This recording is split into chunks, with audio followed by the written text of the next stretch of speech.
रूहानी ताकतें हमारे आसपास हमेशा मंडराती रहती हैं। उनकी एक अलग ही दुनिया होती है जो वास्तविकता में तो दिखाई नहीं देती, लेकिन कुछ घटनाओं से महसूस जरूर होने लगती है। मेरा नाम प्रतीक मिश्रा है। मैं वेस्ट बंगाल के एक गांव में रहता हूं। मैं अभी इंजीनियरिंग का अभ्यास कर रहा हूं और साथ में मैं एक सोलो बाइक राइडर भी हूं। छुट्टियों के दिन या फिर वीकेंड पे अपने बाइक लेकर लॉन्ग राइड पे चला जाता हूं। एक दिन मेरे साथ कुछ ऐसी घटना घटी जिसे आज भी सोचता हूं तो मेरे शरीर की रूह तक कांपने लगती है। आज से 2 साल पहले की बात है। मैं अपने बाइक लेकर कोलकाता लॉन्ग राइड पे गया था। रास्ता 3 दिन का था, इसलिए मुझे पहले से ही होटल बुक करनी पड़ती थी। एक बार रास्ते में मुझे बहुत भूख लगी थी, इसलिए मैंने अपनी बाइक को साइड में पार्क किया और पास में नाश्ते की दुकान पे जाके 2 वड़ा पाव खा लिया। बाद में मैंने अपनी ट्रैवलिंग की शुरुआत कर दी। अचानक मेरे पेट बिगड़ने लगा। मैं होटल पे जा सकूं इतना समय भी नहीं था, इसलिए मैंने पास में सुलभ शौचालय पे एंड यूज का उपयोग किया। वहीं पे मुझे किसी के पायल की आवाज सुनाई दी। मुझे कुछ अजीब सा लगा कि पुरुष के शौचालय में एक औरत का क्या काम। इसी समय वहां की लाइट चालू बंद होने लगी। मैं को डर के मारे कांपने लगा। मेरे शरीर के रोटे खड़े हो गए। मैंने जोर से आवाज लगाई, कौन है जो यह मजाक कर रहा है? बाहर निकल के तुझे छोड़ूंगा नहीं। थोड़ी देर बाद वहां सब ठीक गया। मैं जल्दी से बाहर निकलने की कोशिश कर रहा था, लेकिन वॉशरूम का दरवाजा नहीं खुल पा रहा था। मैंने चौकीदार को आवाज लगाई तो उसने आके देखा तो दरवाजा बाहर से खुला था।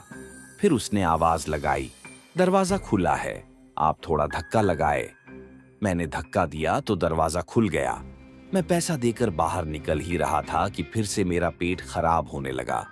मुझे वापस उस खतरनाक वॉशरूम में नहीं जाना था, लेकिन मेरे पास और कोई चारा भी तो नहीं था। इस बार लगभग 2-3 मिनट हुई होगी कि वापस से लाइट चालू बंद होने लगी और साथ में कोई स्त्री की हंसने की आवाज भी आ रही थी। मुझे काफी डर लगने लगा था।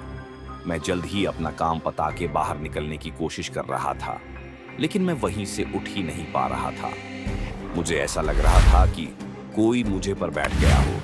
मैं अपनी पूरी ताकत लगा के खड़ा हो गया और दरवाजा खोल के बाहर निकल गया। बाहर देखकर मैंने देखा कि सुलभ शौचालय का मुख्य दरवाजा बंद था और उस पर काफी सारे जीव जंतु चिपके हुए थे।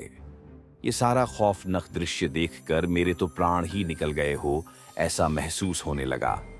मैं जोर जोर से रोने लगा। वहां पे काफी अंधेरा था और काफी दुर्गंध भी आ रही थी। मुझे लगा कि मैं यहां से कैसे बाहर निकल पाऊंगा।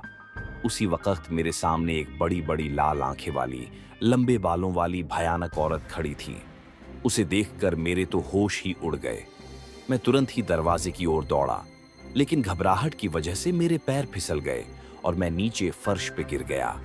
पायल का आवाज कर रही वो भयानक औरत मेरी तरफ आ रही थी। उसे देखकर लगा कि आज मेरी जिंदगी का आखिरी दिन है। अब मैं बचने वाला नहीं हूँ। थोड़ी ही देर में वो औरत मेरे पास आकर बैठ गई और मुझे जानवर की जैसे सूंघने लगी। मुझे अपनी मौत साफ साफ दिख रही थी। फिर मैंने अपनी सारी हिम्मत लगा के एक आखिरी कोशिश करके जोर लगा के खड़ा हो गया और जोर जोर से दरवाजे को हिलाने लगा। थोड़ी ही देर में दरवाजा टूट गया और मैं बाहर निकल गया। जब मेरी नजर बाहर खड़े लोगों के सामने पड़ी तो मैंने देखा कि लोग मेरे सामने ऐसे देख रहे थे जैसे मैं कोई पागल खाने से भाग आया हूँ। लोग मुझे यहाँ तक बोलने लगे कि पागल है क्या, पी के आया है। तभी वहां पास में खड़ा आदमी ने मेरे पास आके पूछा कि भाई, तुम वहां अंदर क्या कर रहे थे? मैंने कहा, भाई, मैं कोई अंदर घूमने नहीं गया था, बल्कि टॉयलेट करने के लिए गया था। मेरी बात सुनकर उस भाई ने मुझसे कहा, तुम जरा पीछे मुड़कर तो देखो। मैंने जब उस आदमी की बात सुनकर पीछे मुड़कर देखा तो मेरे तो होश ही उड़ गए।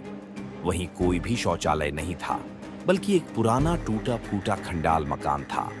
ऊपर वाले की मेहरबानी थी कि मैं सही सलामत बच गयो और उस भयानक देखने वाली चुड़ैल की चंगुल से बच निकला। दोस्तों, अगर आपको मेरी यह कहानी पसंद आई हो तो शेयर जरूर करना।